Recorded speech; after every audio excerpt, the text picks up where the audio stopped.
جو 4 ارکان ہیں، ایک رکن تو ہے جس کا تعلق ہے عقیدے سے، کلمہ شہادت، اور 4 ارکان وہ ہیں جن کا تعلق عبادات سے، نماز، روزہ، حج اور زکوٰۃ۔ ان میں ایک عجیب قسم کی تقسیم ہے، مثلا 1 2 جمع 2 کی تقسیم بنتی ہے۔ 2 عبادات ان میں سے وہ ہیں جو ہر مسلمان پر فرض ہے، امیر ہو غریب ہو، مرد ہو عورت ہو، ہر ایک پر فرض ہے، نماز اور روزہ، یہ دونوں چیزیں ہر ایک پر فرض ہیں۔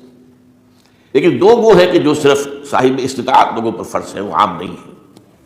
جو صاحب نصاب ہیں ان پر زکوٰۃ ہے، جو صاحب استطاعت ہیں، حج کرنے کی استطاعت رکھتے ہیں، ان پر حج ہے۔ اس میں جب 2 جمع 2 کی ایک تقسیم اور آتی ہے، ایک اور اعتبار سے۔ قرآن میں زیادہ ایمفیسس 2 عبادات پر ہے، نماز اور زکوٰۃ۔ اقیموا الصلاۃ وآتوا الزکاۃ، اقیموا الصلاۃ وآتوا الزکاۃ، اقیموا الصلاۃ وآتوا الزکاۃ، یقیمون الصلاۃ ویؤتون الزکاۃ۔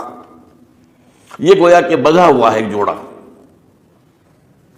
جبکہ یہ صورتحال جو ہے روزے کی بھی نہیں ہے اور حج کی بھی نہیں ہے۔ صلاۃ اور زکوٰۃ کا حکم بے شمار مرتبہ قرآن میں آیا، اور روزے کے سارے احکام ایک مقام پر سورہ بقرہ کے 23 رکوع کی 6 آیات میں سب کا سب بیان ہوئی۔ باقی تو بعض جگہوں پر اس کا صرف اس اعتبار سے تذکرہ ہے کہ اگر کوئی کفارہ ادا کرنا ہے اس کے لیے اتنے روزے رکھ لو، ورنہ یہ ہے کہ روزے کا اپنی جگہ پر مستقل بذات جو ہے وہ ذکر یا حکم موجود نہیں۔ اس اعتبار سے غور کیجئے، حج کا معاملہ بھی یہی ہے۔ وہ ایک تو یہ کہ سورہ آل عمران میں اس کی فرضیت کا ذکر آیا، وہ میں نے آیات آپ کو پڑھ کر سنائی ہیں، 2 آیات، ان پر ابھی گفتگو کریں گے۔ سورہ بقرہ کے 24ویں اور کچھ 25ویں رکوع میں کچھ اس کے مناسک بیان ہوئے، سورہ حج کے 4تھے رکوع میں اس کے مناسک بیان ہوئے، بس باقی پورے قرآن میں تو اس کا ذکر نہیں ہے۔ تو اس اعتبار سے فرق ہو گیا 2 جمع 2 کا۔ لیکن یہ جو جن کی اہمیت اس اعتبار سے کم ہو گئی ہے، اللہ تعالیٰ کی عجیب حکمت نظر آئی کہ ہماری جو 2 عیدیں ہیں وہ ان 2 عبادات کے ساتھ منسلک کر دی گئی۔ روزوں کے اختتام پر عید الفطر، حج کے ساتھ عید الاضحیٰ۔ تو گویا کہ ان 2 عبادات کی اہمیت میں اگر کسی درجے میں کوئی کمی محسوس ہوتی ہے قرآن مجید کے بیان کے حوالے سے، تو اس کی تلافی اس سے ہو جاتی ہے کہ عیدین ہماری 2 ہی عیدیں ہیں، 2 ہی تہوار ہیں، اور وہ ان 2 عبادات کے ساتھ جوڑ دیے گئے۔ اب آخری بات سمجھیے، 3 جمع 1 کی بھی ایک تفریق ہے۔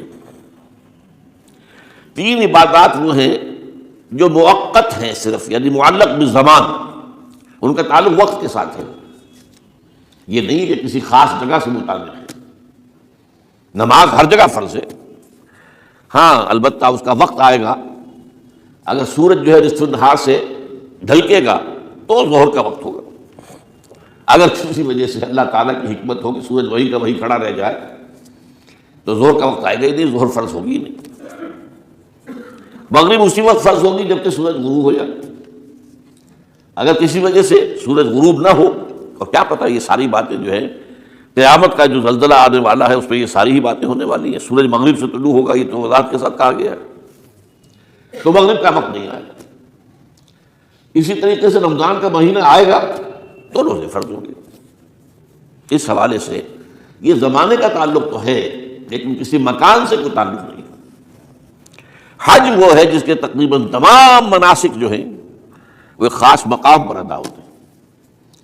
آپ سفر کر کے جائیے، مکہ مکرمہ جائیے، اللہ کے گھر کا طواف کیجیے، پھر وہاں سے جو بھی روانگی ہوتی ہے یوم الترویہ 8 ذی الحجہ کو نکلیے اور جا کر منا میں قیام کیجیے 1 رات، پھر 9 کی صبح کو نکلیے عرفات جائیے، عرفات میں شام تک قیام رہے گا، لیکن مغرب کی نماز کے وقت کے بعد وہاں سے نکلیں گے، مغرب وہاں پڑھیں گے نہیں، وہ جا کر مزدلفہ میں پڑھی جائے گی عشاء کے ساتھ ملا کر، چاہے کتنی دیر ہو جائے۔ بہرحال یہ ساری چیزیں ایک خاص مقام کے ساتھ ہیں، منسلک ہیں، ہر جگہ پر یہ ادا نہیں ہو سکتا۔ اب اس میں دیکھیے حکمت نظر آ رہی ہے، کیونکہ حج جو ہے ایک خاص جگہ پر ایک خاص مقام سے وابستہ ہے، اس کے ساتھ جو عید الاضحیٰ وابستہ کی گئی ہے، یہ گویا کہ حج ہی کے ایک رکن کو پھیلا دیا گیا ہے۔ قربانی جو مناسک حج میں بڑی اہمیت کی حامل ہے، اسے عام کر دیا گیا۔ تم مدینے مکے تو نہیں پہنچ سکے ہو، لیکن یہاں پر قربانی کے اندر تو شریک ہو جاؤ۔ اور بعض مشابہتیں اور بتائی گئی ہیں کہ ذی الحج کا چاند طلوع ہو جائے تو اس کے بعد حجامت نہ کراؤ، ناخن نہ کاٹو۔ وہ جو کچھ بھی آپ کو معلوم ہے احرام کی کچھ پابندیاں ہوتی ہیں، ایک مشابہت کسی درجے میں، ٹھیک ہے ہم وہاں نہیں ہیں لیکن ان کے ساتھ ایک مشابہت پیدا ہو رہی ہے۔ تو قربانی در حقیقت جو ہے عید الاضحیٰ، وہ گویا کہ ایکسٹینشن ہے حج کی، کہ تمام عالم اسلام کے اندر جو ہے تمام مسلمان جہاں بھی کہیں ہیں وہ حج کے اس ایک منسک کے اندر شریک ہو جاتے ہیں۔